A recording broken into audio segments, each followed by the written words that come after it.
కాకినాడ జిల్లా పిఠాపురం నియోజకవర్గంలో వంగవీటి రంగా విగ్రహాన్ని గుర్తు తెలియని వ్యక్తులు ధ్వంసం చేశారు. కొత్తపల్లిలో ఈ ఘటన జరిగింది. దీంతో రంగా అభిమానులు, కాపు సంఘం నేతలు ఆందోళనకు దిగారు. రోడ్డుపై బైఠాయించి నిరసన వ్యక్తం చేశారు. నిందితులను కఠినంగా శిక్షించాలని డిమాండ్ చేశారు. గతంలో కూడా రంగా విగ్రహాన్ని దుండగులు ధ్వంసం చేశారని, అయినా పోలీసులు పట్టించుకోవటం లేదని మండిపడుతున్నారు రంగా అభిమానులు.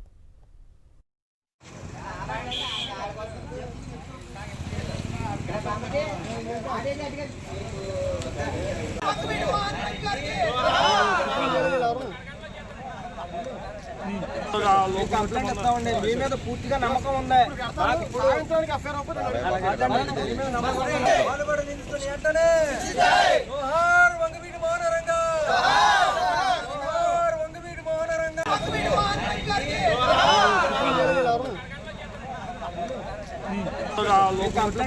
మీ మీద పూర్తిగా నమ్మకం ఉంది.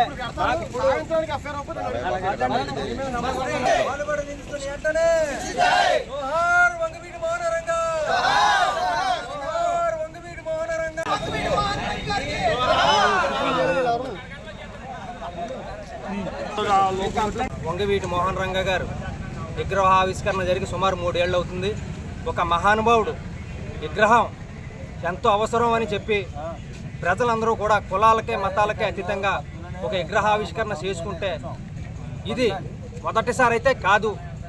మాకు పూర్తి నమ్మకం ఉందని మొన్న కొత్తపల్లి ఎస్సీ గారితో, మేము పిఠాపురం సిఏ గారితో కూడా చట్టం మీద, న్యాయం మీద మేము ఇంకా నమ్మకంగా ఉన్నాం కాబట్టి ఆ రోజు మేము వాళ్ళకి గౌరవించి ఆగటం జరిగింది.